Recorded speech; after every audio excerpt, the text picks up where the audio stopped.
ពីអាពាហ៍ពិពាហ៍មានអត្ថន័យដូចម្តេចហើយបងប្អូនយល់យ៉ាងណាដែរចំពោះទស្សនៈប្រជាជនខ្មែរដែលយល់ឃើញថាបុរសនិងស្ត្រីអាចរួមរស់នៅជាមួយគ្នាបានលុះត្រាតែត្រូវរៀបអាពាហ៍ពិពាហ៍ជាមុនសិនជំរាបសួរពុកម៉ែបងប្អូនថ្ងៃនេះដែរ Channel History 80សូមនាំអារម្មណ៍បងប្អូនមកស្ដាប់និងស្វែងយល់ពីប្រវត្តិនៃការរៀបអាពាហ៍ពិពាហ៍របស់ប្រជាជនខ្មែរយើងដូចបងប្អូនយើងដឹងស្រាប់ហើយថាប្រជាជនខ្មែរយើងជាពិសេសនៅតាមតំបន់ជនបទប្រជាជនយើងនៅតែប្រកាន់ខ្ជាប់នៅប្រពៃណីទំនៀមទម្លាប់បានយ៉ាងល្អជាពិសេសរឿងរៀបអាពាហ៍ពិពាហ៍ទុកដាក់កូនចៅឲ្យមានគ្រួសារដាច់ខាតត្រូវតែចាស់ទុំជាអ្នកសម្រេចចិត្តនិងមុននឹងត្រូវរួមរស់ជាមួយគ្នាបុរសនិងស្ត្រីត្រូវតែរៀបអាពាហ៍ពិពាហ៍ជាមុនសិនដែលតាមខេត្តនីមួយៗពិធីរៀបអាពាហ៍ពិពាហ៍អាចមានការប្រារព្ធឡើងខុសគ្នាបន្តិចបន្តួចទៅតាមការប្រកាន់ខ្ជាប់នៅតាមតំបន់រៀងៗខ្លួនហើយបន្តទៅនេះយើងស្វែងយល់ពាក្យថាអាពាហ៍ពិពាហ៍និងប្រវត្តិវាយ៉ាងណានោះពាក្យថាអាពាហ៍ពិពាហ៍គឺជាពិធីមួយដែលធ្វើឡើងទៅតាមលំនាំប្រពៃណីផងនិងផ្លូវច្បាប់ផងដើម្បីផ្សំគុំបុរសនិងស្ត្រីជាប្តីប្រពន្ធឲ្យនៅរួមរស់ជាមួយគ្នាឬក៏ជាកិច្ចសន្យារវាងគូភាគីបុរសនិងស្ត្រីតម្រូវឲ្យរស់នៅជាដៃគូមានចិត្តស្វាមីភក្តិចំពោះគ្នាទៅវិញទៅមកទំនុកបម្រុងជួយគ្នាទៅវិញទៅមកគោរពគ្នាយោគយល់ចិត្តគ្នាដើម្បីភាពសុខដុមរមនានៅក្នុងគ្រួសារឬក៏ជាចំណងភ្ជាប់បុរសនិងស្ត្រីកំណត់ដោយជោគវាសនាឲ្យគេម្នាក់ៗคล้ายទៅជាកម្មសិទ្ធិផ្ដាច់មុខហើយមួយវិញទៀតអាពាហ៍ពិពាហ៍គេកំណត់ថាជាសម្ព័ន្ធភាពរវាងបុរសនិងស្ត្រីបញ្ចប់ពីភាពនៅលាវឲ្យចូលទៅកាន់លក្ខខណ្ឌជីវិតសហព័ន្ធហើយអាពាហ៍ពិពាហ៍នេះដែរគឺត្រូវប្រព្រឹត្តទៅដោយឈរលើការស្ម័គ្រចិត្តរវាងបុរសនិងស្ត្រីទាំងសងខាងដោយឥតមានការបង្ខិតបង្ខំពីជនណាម្នាក់ឡើយអាពាហ៍ពិពាហ៍ត្រូវធ្វើឡើងតាមលក្ខខណ្ឌដែលបានចែងនៅក្នុងច្បាប់ឈរលើគោលការណ៍ស្ម័គ្រចិត្តប្តីនិងប្រពន្ធច្បាប់រដ្ឋធម្មនុញ្ញឆ្នាំ1993មាត្រា45ច្បាប់ស្តីពីឯកពន្ធភាពនិយាយពីគុណតម្លៃនៃអាពាហ៍ពិពាហ៍ប្រជាជនខ្មែរយើងចាត់ទុកថាអាពាហ៍ពិពាហ៍គឺជាទីសក្ការៈមួយដែលកត់សម្គាល់គុណធម៌របស់បុគ្គលក្នុងក្របខ័ណ្ឌគ្រួសារក៏ដូចជានៅក្នុងក្របខ័ណ្ឌសង្គមខ្មែរយើងឲ្យតម្លៃខ្ពស់ណាស់ទៅលើអាពាហ៍ពិពាហ៍រហូតដល់យកកិត្តិយសមកចងភ្ជាប់ជាមួយនឹងអាពាហ៍ពិពាហ៍ហើយយកអាពាហ៍ពិពាហ៍មកធ្វើជាខ្នាតរង្វាស់នៃគុណតម្លៃរបស់មនុស្សអ្នកដែលបានរៀបការត្រូវបានទទួលការគោរពសរសើរហើយចាត់ទុកថាជាអ្នកបានគោរពត្រឹមត្រូវចំពោះប្រពៃណីជាតិបានសងគុណចំពោះមាតាបិតាក៏ដូចជាបានបំពេញមុខមាត់បិតាលើកិត្តិយសលោកឲ្យខ្ពង់ខ្ពស់ត្រកុំត្រកាលតាមទស្សនៈប្រពៃណីខ្មែរទាល់តែបានរៀបការទើបមានឈ្មោះថាជាគូស្វាមីភរិយាពេញលក្ខណៈហើយរស់នៅក្នុងសង្គមពេញមុខមាត់ដូចគេបានរាប់អានពីសាច់ញាតិនៅក្នុងស្រុកពេលមានពិធីឬក៏បុណ្យប្រពៃណីផ្សេងគេសូមស្វាគមន៍រាក់ទាក់ហើយផ្ដល់ឲ្យមានទូនាទីកិត្តិយសសំខាន់ឲ្យចូលរួមចំណែកទៀតផងដូចជាការបង្វិលបំពិលធ្វើកូនអ្នកកំដរធ្វើផ្លូវចៅមហាជាដើម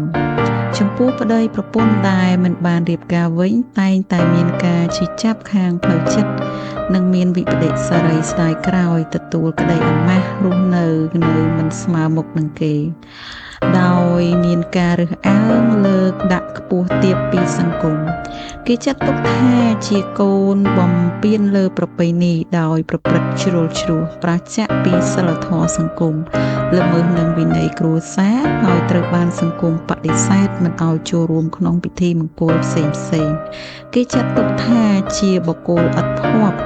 ទនកម្មចិត្តសាស្ត្រនេះមានឥទ្ធិពលខ្លាំងណាស់មកលើសង្គមខ្មែរយើងអំពីខណ្ឌស្លាពាក្យខណ្ឌស្លានេះតែងតែភ្ជាប់ជាមួយនឹងអាពាហ៍ពិពាហ៍ជានិច្ច ទាល់តែបានរៀបការទើបមានឈ្មោះថាប្តីប្រពន្ធមានខណ្ឌស្លាគឺជាចរិតកំណត់សម្គាល់សីលធម៌សង្គមកំណត់ដោយលក្ខខណ្ឌស្រួលទៅនឹងបទបញ្ញត្តិរបស់ប្រពៃណីហើយវាជាមោទនភាពរបស់ស្វាមីភរិយាដែលបានឆ្លងកាត់អាពាហ៍ពិពាហ៍អ្នកដែលបានរៀបការមានពិធីស៊ីស្លាភ្ជាប់ពាក្យរវាងគ្រួសារទាំងសងខាងដែលបានផ្ដោតលើផ្កាស្លាជានិមិត្តរូបនៃដួងព្រលឹងអាពាហ៍ពិពាហ៍នោះមានន័យថាប្តីប្រពន្ធមានខណ្ឌស្លាកូនដែលកើតមកពីឪពុកម្ដាយមានខណ្ឌស្លាមានឈ្មោះថាកូនមានខណ្ឌស្លាយើងមកដឹងពីប្រភពនិងប្រវត្តិអាពាហ៍ពិពាហ៍ខ្មែរខ្លះនៅប្រទេសកម្ពុជាក្បួនឬទម្រង់អាពាហ៍ពិពាហ៍ដែលយើងបានអនុវត្តមកទល់សពថ្ងៃនេះច្រើនធ្វើតាមលំនាំរឿងរ៉ាវនិងគម្ពីរជាដកហើយនឹងរឿងព្រេងផ្សេងមួយចំនួនដូចខាងក្រោមមានដូចជាការប្របាទពេលសណ្ដោនិងព្រះនាងមន្ត្រីរៀបចំអភិសេកបុត្រាបុត្រីគឺជាលីនិងក្រឹស្នាឲ្យបានទៅជាគូស្វាមីភរិយារឿងព្រះវេស្សន្តរជាដកកាលដែលព្រះបាទទសរថនិងឥសីមិថិលារៀបអភិសេកព្រះរាមនិងព្រះនាងសីតារឿងរាមកេរ្តិ៍កាលដែលសិទ្ធិបុត្រវឌ្ឍនៈរៀបការជាមួយនាងវិសាខាអស់រយៈពេល3ខែគម្ពីរធម្មបទ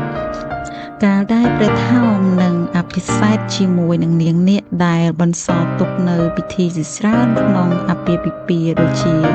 កូនប្រុសតោងស្បៃកូនស្រីចូលបន្ទប់បទព្រះថោងនាងនាគបទនាគព័ន្ធខាងក្រោមនេះជាប្រវត្តិនៃពិធីខ្លះៗដែលត្រូវបានបញ្ចូលមកក្នុងអាពាហ៍ពិពាហ៍ខ្មែរជាប់ជាទំនៀមទម្លាប់ដល់សព្វថ្ងៃចំពោះប្រវត្តិផ្កាស្លា3តាមបែបបុរាណបានចែងនៅក្នុងសាស្ត្រាស្ក្រឹតព្រះឥសីផ្សំគុំចៅប្រុសនិងចៅស្រីនៅនាអាស្រមក្នុងព្រៃដោយយកផ្កាបីតើងធ្វើជាវត្ថុតំណាងសិរីសួស្តីហើយដែលក្រោយមកខ្មែរយើងក៏ច្នៃយកផ្កាស្លា3មកជំនួសវិញមានរឿងនិទានមួយដំណាលថាមានសម្លាញ់4នាក់រៀនសិលវិជ្ជាហោរាទស្សទាយបាញ់ព្រួយងូតទឹកប្រុសឲ្យរស់ថ្ងៃមួយហោរាទាយថានឹងមានសត្វហតិលឹងពាំរាជបុត្រីមួយអង្គមកទីនេះលុះឃើញហើយខ្មាន់ធ្នូក៏បាញ់បាក់សុយធ្លាក់មកក្នុងទឹកអ្នកជំនាញខាងងូតទឹកក៏លោតទៅស្រង់ជនរងគ្រោះដែលស្លាប់យកមកលើគោកអ្នកចេះប្រុសក៏ប្រុសឲ្យនាងរស់ឡើងវិញទាំង4នាក់ដោយឃើញថានាងមានរូបស្អាតក៏ប្រែប្រជែងគ្នាចង់បានមកធ្វើជាប្រពន្ធរៀងខ្លួន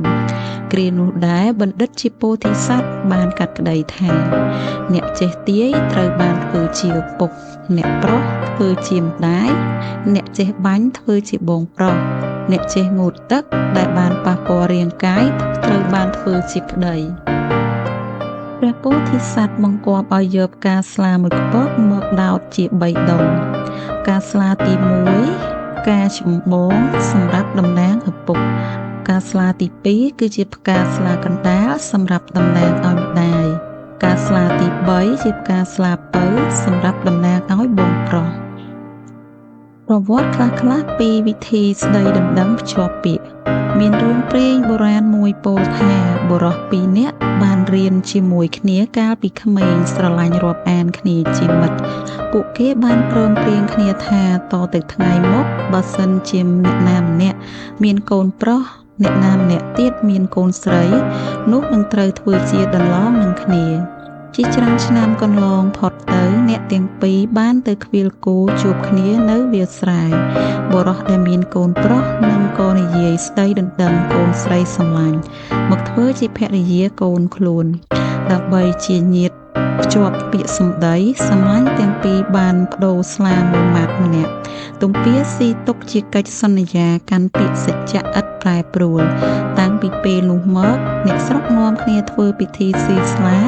បញ្ជាក់ពាក្យជារៀងរហូតមកប្រវត្តិរាំដាវសំពះការនិងរាំសាកន្ទេលមានរឿងនិទានមួយពោលថាកាលពីដើមឡើយមានអាមាត្យម្នាក់ត្រូវព្រះរាជាចាត់ឲ្យនាំទ័ពទៅបង្ក្រាបឧទាន គេបានជួបនឹងនារីរូបស្រស់ម្នាក់ជាកូនអ្នកស្រុក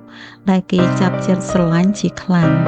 ព្រមពេលជាមួយគ្នានឹងការស្ដីដណ្ដឹងអាមាត្យនោះបានជូនមាសមួយដំឡឹងទុកជាកិច្ចភ្ជាប់ពាក្យហើយសន្យាថា3ខែទៀតនឹងមករៀបការដោយមានកិច្ចទុរៈរវល់យ៉ាងខ្លាំងឆ្លៀតមកពុំបានទាល់តែ3ឆ្នាំក្រោយទើបមានឱកាសទៅជួបគូដណ្ដឹងវិញឯម្ដាយឪពុកលុះបាត់ដំណឹងយូរពេកហួសកិច្ចសន្យាក៏បានលើកកូនស្រីឲ្យទៅកំឡោះម្នាក់ទៀតដែលមកស្ដីដណ្ដឹងពេលនោះដែរគូដណ្ដឹងថ្មីសំពះផ្ទឹមការជាមួយចៃដន្យអាម៉ែតក៏មកដល់រហូតដកដាវកាប់សម្លាប់នៅកន្លែងសំពះផ្ទឹមនោះហើយក៏នាំយកប្រពន្ធខ្លួនចេញទៅពេលនោះមេដាខាងកូនស្រីក៏ហៅព្រាហ្មណាចារ្យមកសូត្រស្មូតបណ្ដេញគុំគាថារងាប់ឧបទ្រពលៀងឈាមសារកន្ទេលចង្រៃនោះចេញម្យ៉ាងទៀតអ្នកស្រុកនាំគ្នាកត់សម្គាល់ថាដាវជាអាវុធមានប្រសិទ្ធភាពក្នុងការកម្ចាត់សត្រូវទើបដំណពីនោះមកគេនាំគ្នាយកដាវមកដាក់តាំងពីលើខ្នើយផ្ទឹមឲ្យកូនស្រីប្រុសគោរពក៏ដូចជានាំគ្នាធ្វើពិធីរាំសារកន្ទេលតាមលំនាំរឿងបុរាណនោះផងដែរប្រវត្តិពិធីបង្វិលពពិលគេចាត់ទុកតួអង្គព្រះឥសូរថាជាទេវៈមួយមានឫទ្ធិបារមីខ្លាំងពូកែសូម្បីតែអង្គជាតិនិងយោនីនាងឧបមាវតីជាមហេសីក៏ពូកែស័ក្តិសិទ្ធិណាស់ដែរថ្ងៃមួយព្រះឥសូរអាណិតព្រះរាជកុមារជ័យសូរិយាដែលខំស្វាស្វែងរៀនវិជ្ជាសិលសាស្ត្រក៏ស្ដោះទឹកមាត់ដាក់នៅក្នុងឱសថរាជកុមារបណ្ដាលឲ្យមានកម្លាំងខ្លាំងក្លាដូចដំរីសាព្រះឥសូរក៏ប្រសិទ្ធិក្នុងខ្សាច់ចក្រវាលឲ្យកើតជាស្លឹកពោធិ៍មាសតំណាងយោនីនាងឧបមានិងថ្មពេជ្រក្នុងហិមាល័យជាទៀនពេជ្រតំណាងអង្គជាតិព្រះអង្គសន្មតថាពិធេរតនៈប្រទានដល់ព្រះរាជកុមារជ័យសូរិយាឲ្យយកទៅឲ្យអ្នកស្រុកបិទទានបង្វិលបក់ផ្សេងចូលនៅក្នុងពិធីផ្សេងពិសេសពិធីមង្គលការឲ្យមានសិរីសួស្តីដំណរក្រោយមកអ្នកស្រុកក៏ធ្វើពិធីបង្វិលបំពិលជារៀងដរាបដល់សពថ្ងៃរវត្តពាក្យស្លោកជាយ៉ងសួរក្នុងពិធីរៀបអាពាហ៍ពិពាហ៍ការពីព្រេងនាយនៅក្នុងរឿងនិទានមួយបានដំណាលថាមានក្មេងស្រីរស់នៅជាមួយម្ដាយមេម៉ាយម្នាក់ក្រកំសត់ទុរគតណាស់សម័យមួយនោះស្រុកក៏មានកើតទុរភិក្សអត់ឃ្លាននាងក៏បានទៅជីកដំឡូងមើមព្រៃយកមកធ្វើជាអាហារជាមួយអ្នកស្រុកផ្សេងនាងក៏បានផឹកទឹកនោមដំរីដែលដាក់នៅក្នុងថ្លុកនៅក្នុងដានជើងវាដោយគិតស្មានថាគឺជាទឹកធម្មតាកន្លងមកអស់ជាច្រើនខែនាងក៏មានផ្ទៃពោះហើយសម្រាលបានកូនប្រុសមួយឲ្យឈ្មោះថាជ័យបន្ទាប់ពីនោះនាងក៏មានប្តីមួយទៀតហើយបានកូនប្រុសទី2ដោយដាក់ឈ្មោះថាសួរគប់ជួនព្រះរាជានៅនគរនោះសោយទីវង្គតទៅដោយពុំមានរាជទាយាទឆ្នងរាជឡើយអស់លោកមន្ត្រីស្នាវតីក៏ធ្វើវិធីផ្សងស្វែងរកអ្នកមានបុណ្យទីបំផុតដំរីទៅលុតជង្គង់ក្រាបនៅចុងជើងជ័យនិងសួរដែលកំពុងដេកគេនាំគ្នាសន្មតថាបុរសទាំងពីរនេះជាអ្នកមានបុណ្យហើយនាំយកមកអភិសេកឲ្យជ័យឡើងសោយរាជជាស្ដេចផែនដីចំណែកឯសួរជាប្អូនត្រូវតាំងជាឧបរាជនៅពេលអភិសេកគេស្រែកថាជ័យងសួងមេណងគ្រប់3ដងហើយក៏កើតជាទំនៀមនាំគ្នាស្រែករបៀបនេះនៅក្នុងពិធីមង្គលការជារៀងរហូតមកដោយបងប្អូនបានជ្រាបខាងលើហើយថាអាពាហ៍ពិពាហ៍ខ្មែរយើងបានរួមផ្សំដោយពិធីច្រើនណាស់ដែលយកតាមលំនាំរឿងព្រេងនៅក្នុងសម័យផ្សេងគ្នាត្រង់នេះហើយបញ្ជាក់ឲ្យឃើញថាពិធីអាពាហ៍ពិពាហ៍របស់ជនជាតិខ្មែរយើងគឺមានតាំងពីយូរយារណាស់មកហើយ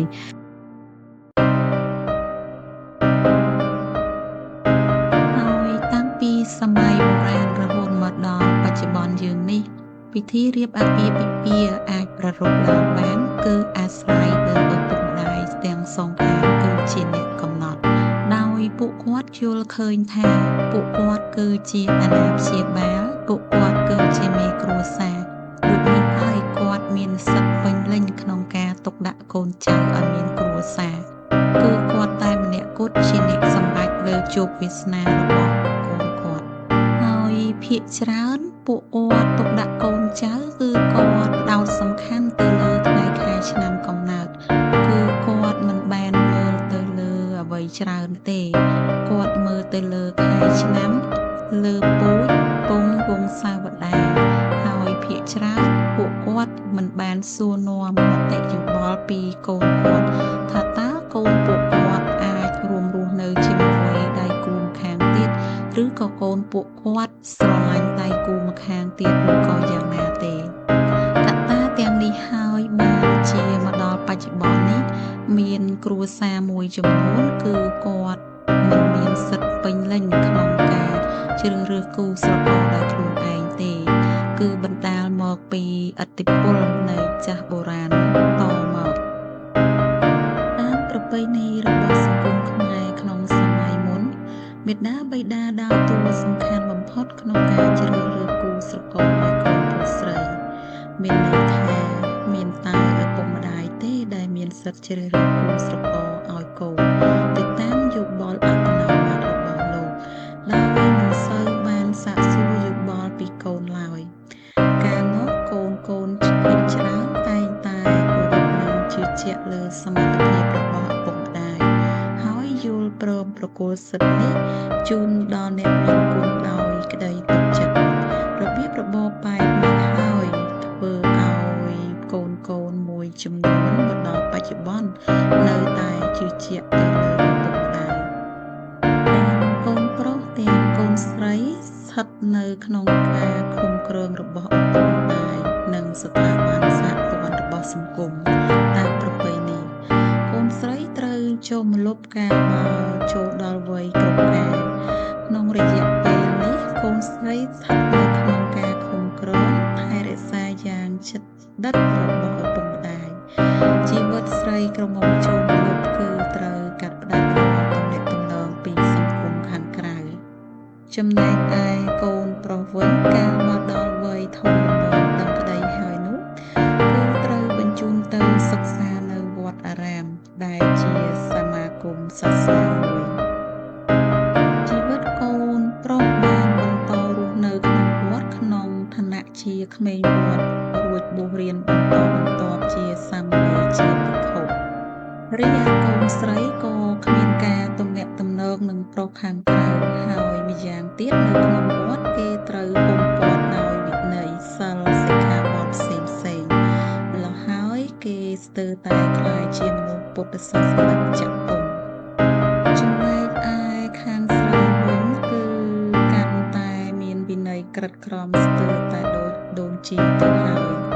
ម្ល៉េះហើយមានជាមនុស្សចាក់ពុំនៅលើសិលធម៌ស្ទើរតែបរិសុទ្ធទាំងខាងក្នុងនិងខាងក្រៅតាមយោបល់ចាស់មួយចំនួននៅជនបទបានបញ្ជាក់ថាជួនកាលគូដែលឪពុកម្ដាយផ្គូផ្គងនោះពុំមែនជាមនុស្សដែលកូនគាត់ទាមទារចង់បាននោះទេមានខ្លះមិនដែលទាំងស្រឡាញ់ផងរូបអាក្រក់មិនសូវមានទ្រព្យហើយពិសេសបំផុតមិនដែលបានស្គាល់ចិត្តទាល់តែសោះតើនឹងអាចរួមរស់នៅជាមួយគ្នាបានឬយ៉ាងណាប៉ុន្តែទស្សនៈរបស់ឪពុកម្ដាយវិញគាត់យល់ឃើញថាឲ្យតែពួកគាត់មានខែឆ្នាំត្រូវគ្នាហើយ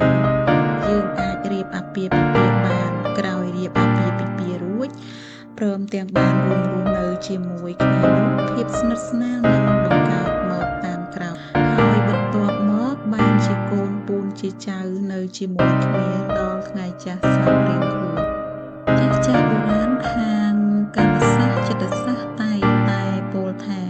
ជួនកាលសេចក្តីស្នេហាខាងផ្លូវកាយដែលកើតឡើងពីការបំភេទនោះអាចបង្កើតជាបន្តបន្ទាប់នូវសេចក្តីស្នេហាខាងមនោសញ្ចេតនា